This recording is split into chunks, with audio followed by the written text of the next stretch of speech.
देवी माँ, ये कैसी अग्नि परीक्षा ले रही है? मैं कुछ बोल क्यों नहीं पा रही? लगता है उसने मेरी आवाज छीन ली है। मैं कुछ बोल क्यों नहीं पा रही हूँ?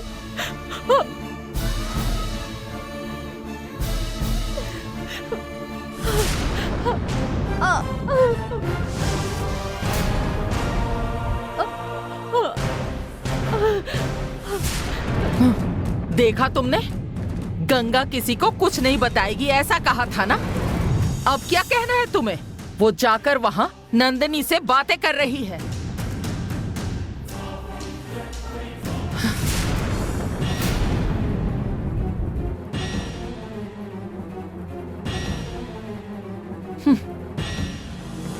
वो चाहे जितनी भी कोशिश कर ले, लेकिन वो बोल नहीं सकती है। अगर उसने किसी को बोल दिया होता तो वो हमारे लिए खतरा बन सकती थी, इसीलिए मैंने उसकी आवाज छीन ली।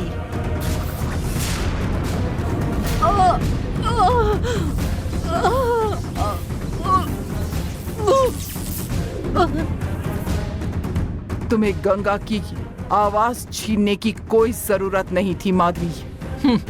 तुम नहीं समझोगी। तुम चुप रहो भैरवी। तुम गंगा को दुश्मन मानती हो, ये बहुत ही गलत है। इस परिस्थिति में गंगा सिर्फ नंदिनी का ख्याल रखने के बारे में सोच सकती है, बाकी कुछ भी नहीं, जिसका कोई तोड़ नहीं है। तुमने नंदिनी को ऐसे मंत्र बंधन में बांध दिया है ना, तो फिर नंदिनी को गंगा कैसे बचा सकती है? गंगा नंदिनी को बचाने के लिए अपनी भक्ति से कुछ भी कर सकती है। और इसीलिए मैंने उसकी आवाज को छीन लिया है। उसका स्वर यंत्र छीनकर गंगा और नंदिनी के बीच होने वाली बातचीत को मैंने बंद कर दिया है। मेरी आवाज चली गई है, लेकिन मेरी सांसें अभी भी चल रही हैं। जब तक मेरी सांसें हैं, तब तक मैं तुम्हारे बारे में अच्छा ही सोचूंगी। मैंने तुम्हें इस बिल में डालने के लिए कहा, जिससे तुम्हें उसमें रखा काल चक्र मिल जाएगा। शायद तुम्हें अब तक वो मिला नहीं है। वो वही तुम्हारे आसपास है। अगर तुम्हें बचाने का कोई रास्ता है तो मुझे जरूर दिखाना। मैं तुम्हारे लिए अपनी जान देने के लिए भी तैयार हूँ। तुम्हारे लिए मैं मेरा संपूर्ण जीवन समर्पित कर सकती हूँ नंदिनी। तुम्हें मेरे साथ जो करना है वो करो। मेरे परिवार के लोग जाने अनजाने में कई गलतियां कर रहे हैं। उनके गलतियों की सजा भुगतने के लिए मैं तैयार हूँ। अगर तुम्हें मेरी कोई भी जरूरत पड़े तो मुझे बताओ नंदिनी, मुझे बताओ। नंदिनी के लिए इतना सोचने की जरूरत नहीं है। वो हमारे लिए मुसीबत बन सकती थी। गंगा की आवाज को लेकर इतनी चिंता मत करो। ये सोचो कि एक खतरा टल गया है, अब वो हमारा कुछ नहीं बिगाड़ेगी।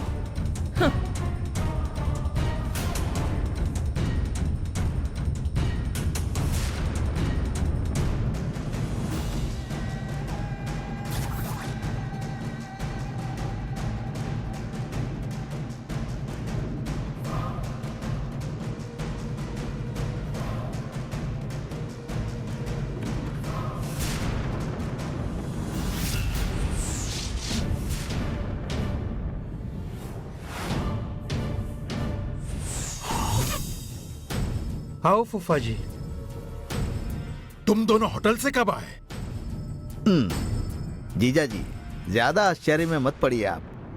महल से हम लोगों को निकालकर आपने अकेले में जो पूजा की, उससे तो हमें आश्चर्य हो रहा है। मैंने सबको होटल में रुकने के लिए बोला था ना, फिर यहाँ क्यों आए? जीजा जी, आप अपने सवाल को अपने पास ही रखिए।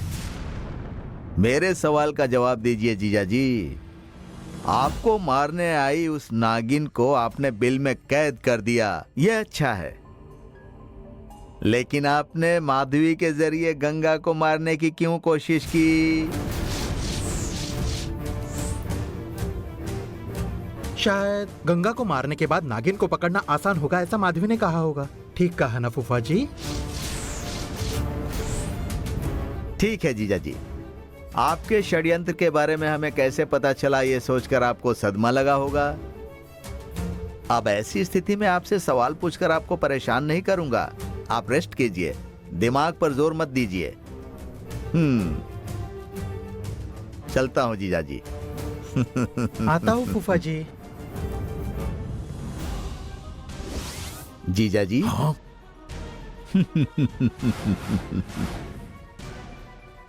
आज जो कुछ भी हुआ उसके बारे में मैं अरुण को बता दूंगा, ये सोचकर आप बिल्कुल टेंशन मत लीजिए। अरुण को बताने की बात तो छोड़ दीजिए, मैं किसी को भी इसके बारे में नहीं बताऊंगा, क्योंकि आपका सम्मान हमें भी प्यारा है जीजा जी। ये राज हमारे तक ही रहेगा। चलता हूं जीजा जी। हाँ।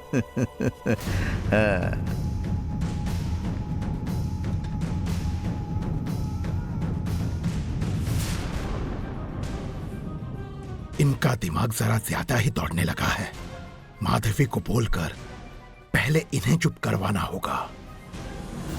गंगा को बचाने के लिए नंदिनी तो चली गई है, पर बहुत समय हुआ वापस नहीं आई। नंदिनी किसी मुसीबत में तो नहीं फंसी होगी ना?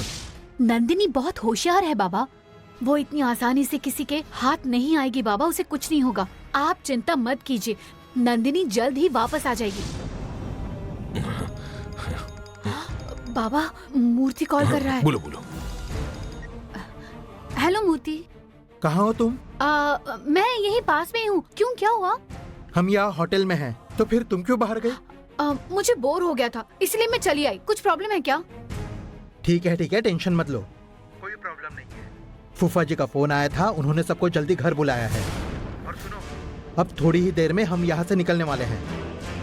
तुम मेरे साथ बाहर आई हो ऐसा समझकर सब मुझे ही फोन कर रहे हैं, समझी ना? तुम जल्दी निकलो और होटल में आ जाओ। हाँ ठीक है, रखो फोन, वरना मुझे गालियाँ खानी पड़ेगी। तुम जल्दी आ जाओ। हाँ समझ गई, रखो फोन अभी। हाँ। क्या हुआ संध्या, वो तुम्हें वहाँ बुला रहा है क्या? हाँ बाबा, सबको अभी महल में वापस बुलाया है। मुझे अब होटल जाकर सबके साथ महल पहुँचना होगा। राजशेखर ने सबको वापस बुलाया, इसका मतलब उसकी पूजा संपन्न हुई है। नंदिनी को पकड़ने के लिए ही वो पूजा कर रहा था। उसे कुछ हुआ तो नहीं होगा ना? मैं आपको शांत कर रही थी, पर